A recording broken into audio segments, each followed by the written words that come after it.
Hey everyone, today I am going to talk about our gift guide that we stick to for our kids. As it's October, feels somewhat surreal to kind of talk about it, but it feels like the holidays are coming in hot and heavy really quick, whether you're prepared or not. I am a planner. We have lots going on in our home, so figured it'd be better to get it out early while mamas are starting to gear up and think. And also, we have 3 of our 4 kids birthdays that fall from Thanksgiving until Christmas Eve. So we have to think of these things somewhat ahead of time because we also have birthdays in the mix of the holiday season. So we tend to stick to the 5 category gift rule. So if you haven't heard of that, stay tuned.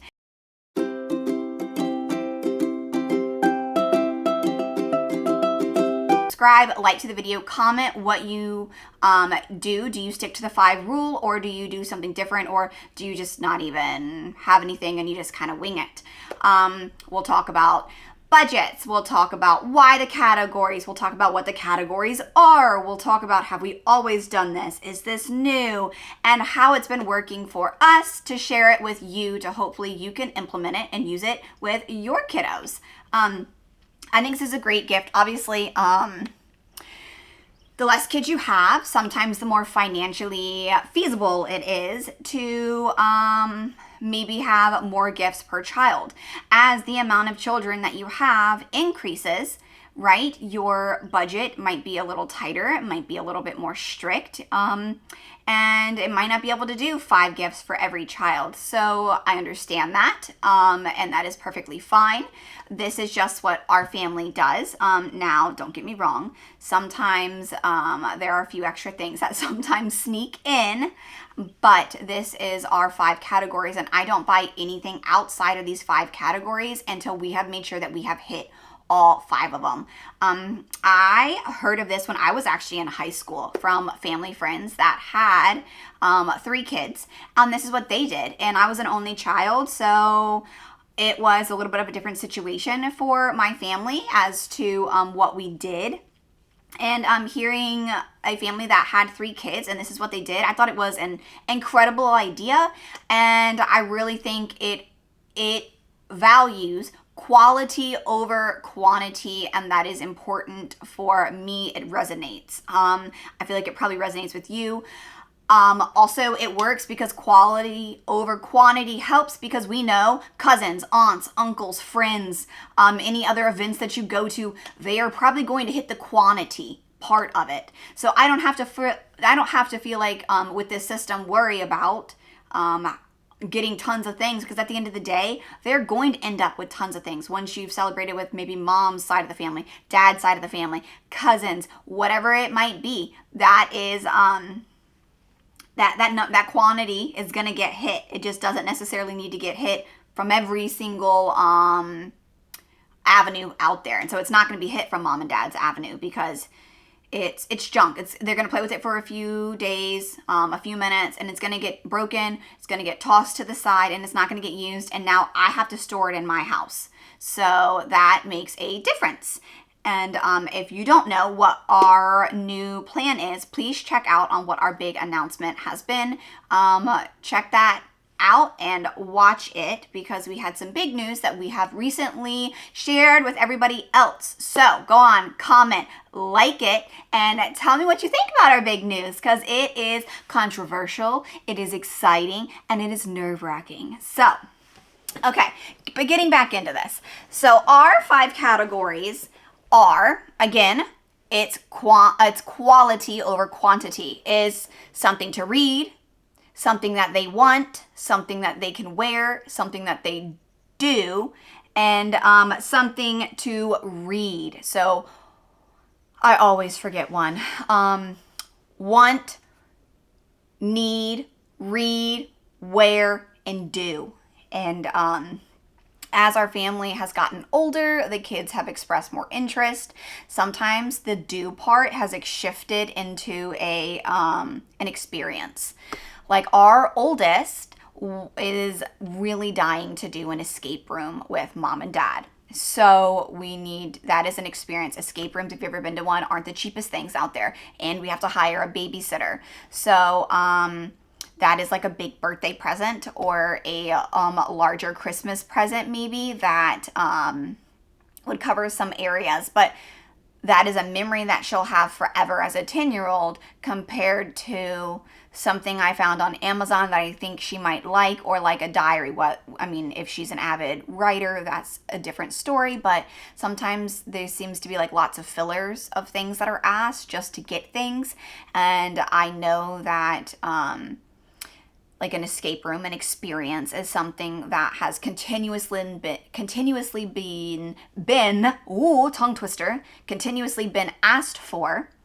And it's been over the course of probably half a year that I know it hasn't changed. She's interested in it, and it is a lasting memory-making experience that I feel would be a good, wise investment for our family to make with our oldest daughter, and maybe we'll bring in our second oldest. We'll see. But and also we do stockings.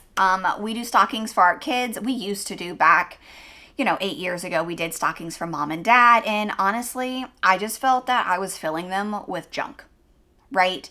I was just filling them with garbage and crap that we didn't need. Sorry for that word, but we stopped the mom and dad because we want to do experiences. And so instead of wasting $100 here and $100 here, because all of it adds up, we say, okay, well, sometimes we just do like a big announcement of where our next trip's going to be during the holidays. And my husband and I don't feel like I've missed out on anything not having a stocking, because let's be honest, most men, in my experience, are not super excited to go out stocking shopping. So I don't need it. I don't want it. And I really just enjoy watching my kids and my family open and do things. And my husband doesn't get a stocking either anymore. So it's a two-way street. We don't do them. And we haven't even really batted an eye at my husband and I not doing them. It's just something that we've chose personally as our family. But our kids do stockings, and my rule is it's usually a $10 and under gift for stockings. It's not going to be something big. It's not going to be something special. Usually it's going to involve chocolate, candy canes. It's going to involve maybe like a new toothbrush. We always do a new toothbrush and a new loofah and some new fun toothpaste in their stockings. And every year they know like it's like a bathroom upgrade thing, and they actually really liked it. They've had no complaints. So we do throw those into the stockings because I'm all about useful gifts, and they actually love it. Obviously, if they like completely hated it and it ruined stockings, I wouldn't be giving them those things. And it's not the only thing that we give them, like hair ties, scrunchies, small little loveys, tons of sweet treats, sometimes gift cards inside there. So you can really play around with it. But stockings, our general rule is $10 and under. And a few years ago, when we were adjusting to our budgets, it was $5 and under. And I went to the dollar store because I knew like crayons, colored pencils, markers, packs of stickers. Those things are great. They get used so quickly. And I feel that they got a little bit more of the quantity over quality to fill a stocking. So that's like a two different way street. We've done both, and I think both can work for stockings. So reading, the first category of reading, they get something that they want to read. We do a lot of clearing out of books that we have read to make room for new books. So they always get a book that they are interested in that is at their reading level. And 2 of our kids are learning to read right now. So I'm super excited because this year will be the first year of that. 3 kids will kind of maybe get books that they can read on their level and not just one, something that they want. We do ask them what they want, and we do try to make that one thing something special that they've really been asking for, something that they wear. We usually always do like a new church dress or a pair of shoes. We do something along those lines, or like an outfit. Lately, last year was the first year we did this, and I 10 out of 10 recommend this. We gave the kids little Visa gift cards. And we, once it got a little warmer out, we went to a giant outside mall, and everybody got to go shopping with their gift card. So instead of the what to wear, instead of mom picking it out, because they're getting older where they have like their own opinions and wants, we gave them gift cards and we made it a big family thing. We all went out to lunch. Everybody had their own gift cards, knew that they needed, like, maybe they wanted pajama sets or, you know, new pair of shoes or a new outfit, but they also had to do math through it. They had to keep track of how much was left. So it involved math, homeschool, you know, throw that in there. So that was a really good shift of, instead of mom picking everything out, they had gift cards. And so that was a definite plus. Something to do. Sometimes that might be like a family board game. We do a lot of family board games. So it's not like just for one kid. It is something that the whole family can benefit from. And we do like family gifts. So I know if I get one family gift, I'll probably get 4. So each kid can like open one. And then something that they need, right? Is that a new pair of shoes? Is that a pair of underwear? Is that a pair of socks? Is it a new jacket? Is it like they ran out of like a diary journal? They needed a new one of those. Is it a brand new set of drawing pencils, like colored pencils, like artist colored pencils? Is it just like a fun new Barbie that they want? Is it you know, something for their room? Do they want a new lamp? Do they want like a new rug in their room? It can be all kinds of those things. So I really just try to listen out and hear the things that they want and need. And then another thing that we do right after Thanksgiving, we do a blind draw. We did this as a kid growing up with our cousins because there were just so many of us, and I have kept this tradition for our kids. So everybody does a blind draw, and I keep note of what sibling gets what, and what sibling gets which sibling, and every year we trade it up so that it's not repeated.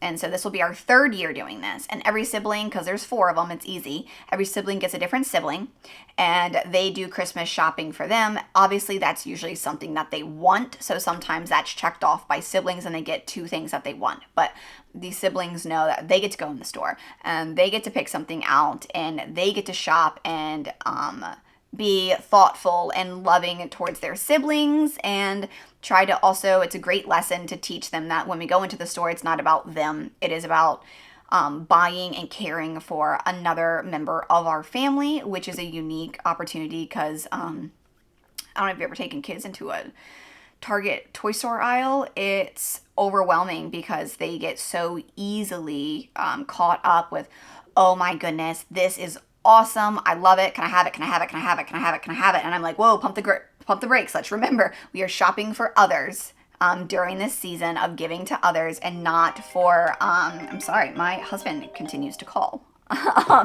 It is a reminder to shop for others and to love on them well. And so we do a sibling gift. So that covers stockings. This covers our 5 categories. This covers our quality over quantity. This covers experiences. This covers sibling blind draw, which they absolutely love. They totally look forward to this, and it is coming up for us. It's coming up in 4 weeks that our blind draw is, so we're counting that down. They're looking forward to it, and they get to talk to each other about like, what do you want, and then they have to keep it a secret and not spill the beans. So it is just an all-around fun, light-hearted, fun way for our family to show our kids that, hey, this is how we can show love to our siblings. And sometimes it's not easy for every kid to buy 4 gifts or 3 gifts for all their siblings. Maybe one day we'll get there, but it's just not needed because our kids are still kind of relatively young. So we don't need to do that. But I did promise you we talk about a little bit about budget-wise. I don't have a budget for each kid. I have a total budget for everybody. So this includes me, my husband, our 4 kids. This includes our parents. This includes any close friends that we have that we shop for, and things like that. And we know that in our budget, this is what we have and this is what we have allotted. And I get our family done first, and then whatever would be remaining, we've never really gone over the budget.